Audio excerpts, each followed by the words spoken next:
More than 60 million Americans are home givers to disabled people. Hey, my name is Chris. I want to do a quick video. I'm running for JD Vance's Senate seat in Ohio in 2026. I also have Pumpkin here joining me.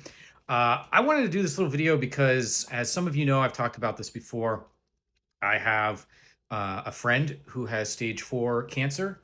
He's been a friend of mine for over 25 years, and he's struggling with stage 4 cancer in multiple organs, and that has put me in a position where I'm a caretaker for him. I'm helping him around the house, helping him to the hospital, and doing a lot of things, which is something that I'm happy to do. But it sucks that my friend is going through this, and I know that many Americans are in a similar position. Maybe not with cancer, but a disabled child or maybe an elderly parent.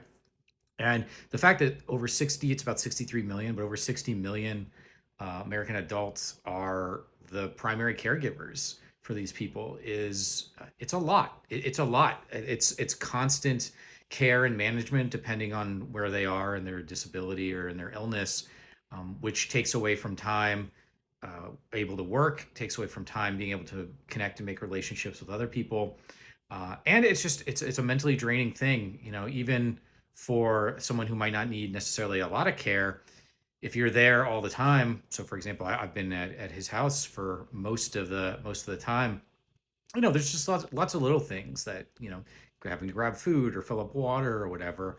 And it's a tiring, exhausting experience. And I'm very fortunate that I also have a friend group around me and around him that are able to help and assist and taking care of him when needed. But there's a lot of folks out there that don't have that, and they are not getting the family support. The community support is beginning to become more difficult, and our governmental support, I mean, it's constantly under attack. Our disability services is under attack. Our educational programs are under attack. And of course, there was a big article today about rural hospitals in Ohio that are going to lose an estimated over $150 billion in funding because of the cuts in the big beautiful bill and things like that. And so a lot of these rural hospitals are going to have to shut down, which means that a lot of caretakers in rural parts of Ohio are not going to have easy access to medical services. They'll have to drive to, I live in Columbus, have to maybe drive to Columbus to come to the James for their cancer treatments, um, or even just basic physical therapy, occupational therapy, emotional support, all of that. If you're changing from a 15 to 20-minute drive to an hour and a half drive, each way, that's a big shift, and it's going to be very difficult for a lot of families in Ohio. And I've said this, and I feel like I say this in every video, but it's all totally unnecessary. We're shooting ourselves in the foot here with these funding cuts, and I know that we can do better than this, and that there can be a better way.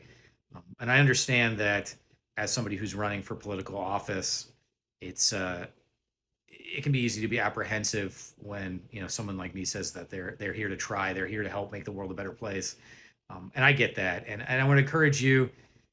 For those of you feeling a little bit cynical, educate yourself on some stuff, see what people are doing, and actually, besides what they're saying, what they're actually doing. And I think that will help. But just from my perspective, I've said this before, feel free to reach out to me. In the comments, I would really love if any of you are caretakers to loved ones or friends, to hear your stories or maybe some of the challenges and some of the successes that you've had. I'm going to keep this video short as I got to go back over to his house right now. But just know this is particularly during the holidays. It can be a difficult time, but just know that what you're doing, if you are taking care of somebody, is important.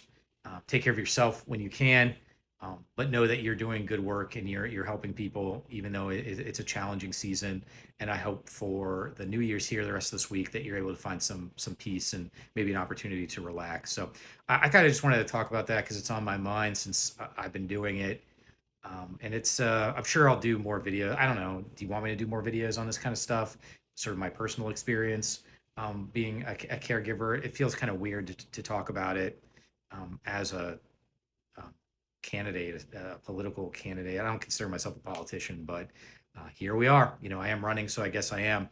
But if you would find this valuable, I can do another video of it maybe every so often, just kind of check in. But I'm always around. You can find me at volpeforamerica.com. My email address, my contact is there. If you ever have any stories you want to share, if there's anything I can do to help you out, please. But also, share this video with folks. Remind people that even though it is difficult and challenging, you're doing good work, and the people that you are helping, even if they can't always show it properly, appreciate it. So anyway, thank you all. I really appreciate it. I know this is kind of a weird video, but I needed to get moving and get back over there. So take care, everybody, and I will see you in the next video.